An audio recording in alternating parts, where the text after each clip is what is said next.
Okay folks, so I'm gonna try to go real quick through this new build, the EB410, that's how I call it. This is basically an Ultra4 kind of rig based on the EB410, Tekno EB410 racing buggy, which I basically transformed to some kind of Ultra4 racer with rear solid axle. So to start, as you can see, this is the EB410 skid plate. Everything here is stock from an EB410 410 Tekno kit that, you know, I bought a used one which was in okay shape, and basically I modified. And here I cut the skid so I could add an adapter there, which is a new part that I designed and 3D printed in nylon to hook up the trailing arms and the upper links, and also the cage, and I'll show you more details about that in a minute. Then the axle, it's also completely designed by me. This is a 3D printed housing and knuckle lockers that also have the mounting points for the links and the sway bar. Basically this is again nylon 3D printed housing, very similar to what you see out there, of course a bit different because it's designed to fit the EB410 internals. So everything in here is inside this housing is EB410. We have the EB410 differential, as you see. There's a differential in there working. We have the EB410 rear shafts in here as well with the original bearings. Everything is the same, so I basically took all the EB410 internals and build a new housing around them to build a solid axle. So this is a 3D printed 3-piece part with and I used 2 carbon fiber tubes, pretty thick ones, just to make this whole thing rigid and strong. And then, you know, the challenge was to make sure that the mesh of the differential and the pinion were matching perfectly. So that was a bit of, you know, try and fail kind of thing, but I was eventually able to get it right. Everything else is just the same as the EB. The trailing arms are from a Gatekeeper element Gatekeeper rig, and the geometry of these rear you know, links are based on the element Gatekeeper rig, which has these trailing arms. The length of the upper links is a bit longer, but I have a version that also match exactly with the element Gatekeeper. The thing is, I didn't have that upper link, so I needed a bit I needed to fit these ones that I had laying around. So these are a bit longer, pretty much kind of SCX10 standard upper links. So those would fit. These were a bit longer, so I had to bend them around, and well, that gave me a bit more clearance. These are the EB410 shocks that are mounted in the trailing arm and in the cage. This cage is an Axial Capra cage, modified for this rig. So this half of the cage opens up, so you can access all the internals, and this side of the cage here is now part of the chassis. Now if you see the cage, we have the sway bar mounted to the cage, so this piece of the cage on the rear is static, is not moving. The same with the shocks. The shocks are mounted here. Initially, I mounted the shocks in the actual cage mount that comes stock, but that was resulting in too much trouble. I didn't want that much amount of trouble. I think I have a lot here, more than enough. I don't need more than that. That's actually a lot. This sway bar here is the Gatekeeper sway bar, which is basically installed and attached to the rear of this cage, and then I 3D printed a sway bar arm, which is basically very similar to what you see in a Gatekeeper. So basically this is a mix between an EB410 and the rear part of element Gatekeeper with an Axial Capra cage. Everything else in the front is standard EB410 from Tekno. So mostly Tekno. So if you have an EB410 Tekno, for example, the only thing that you need are the new parts. Of course, building this axle housing and cutting a few things, but all the internals and gears and shafts are the same. So if I remove this, I'll be able to show you how this works. So if you see here, I cut the cage over there and just left it there, so it will swing in and out. And then everything in here is, this is an EB410 old beat 'em up body that I just cut to use it as a kind of as a, I don't know, protector, just to keep elements out of the electronics. I mean, you could use it, you could not. I thought it would look cool inside and, you know, keep everything safe.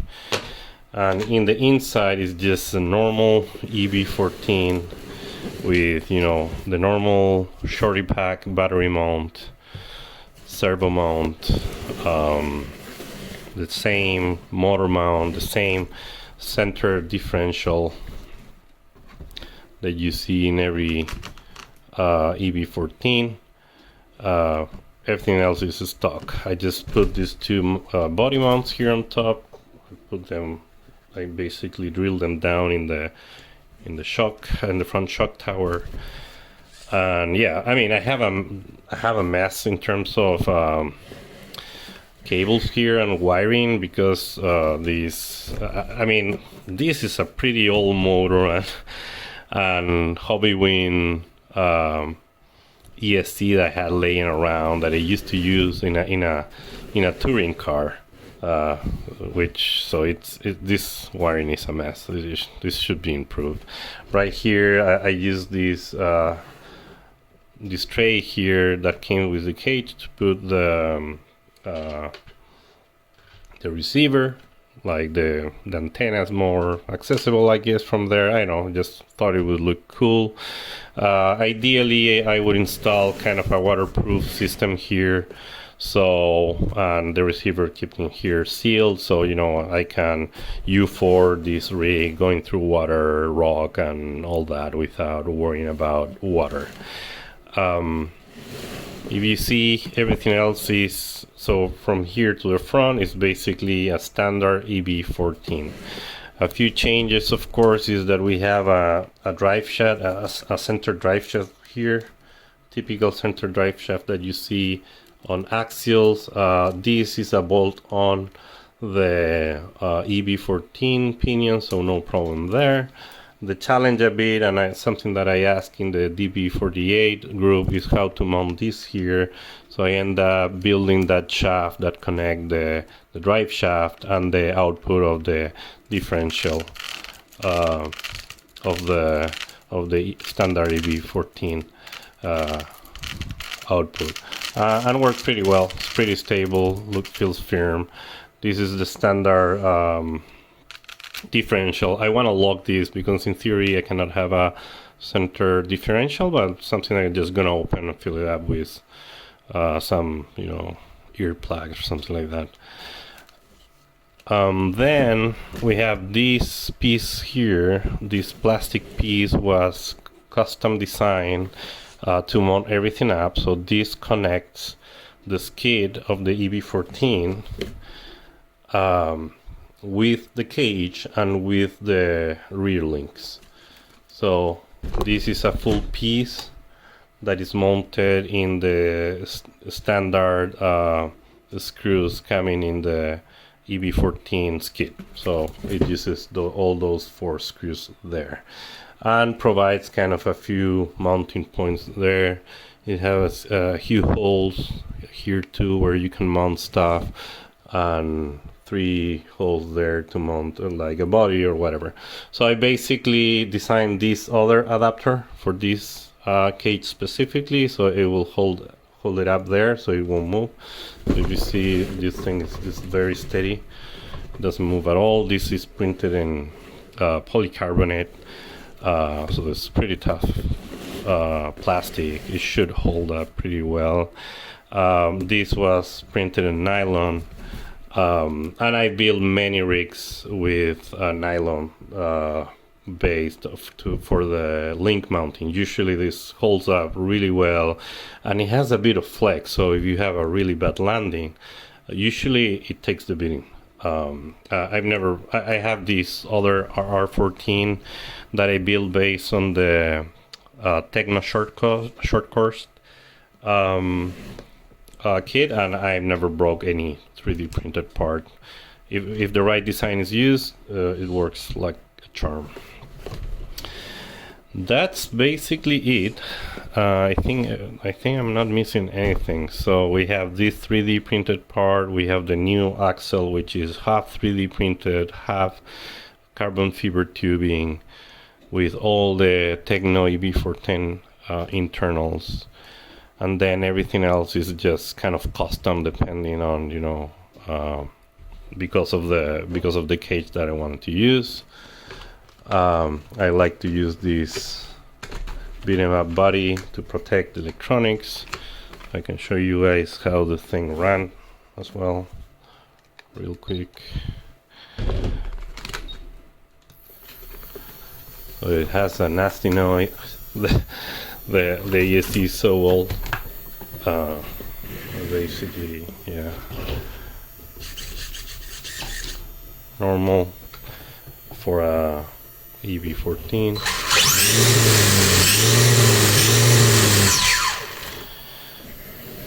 You guys can see how everything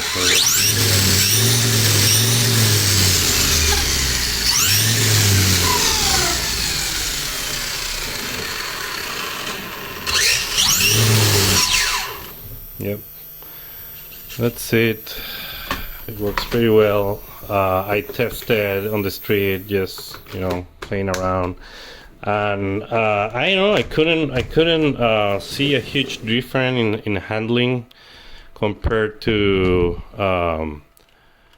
what so before changing this rig all the way I did right now, I had it with the same tires as standard EB410. I used to run it on the street just to play around with it, and the handling is amazing. Like, the EB410 is just a crazy stable car, super easy to drive, extremely fast. And now after the changes, I'm not an expert at all of e-buggies, but I can't really feel a huge change in handling. It feels pretty much the same. It goes straight in line, turns sharp, and all that. So yeah, I guess it's because we still have all the differentials installed. Probably if I remove the center differential, it's something that here, just showing a bit the suspension, how this works.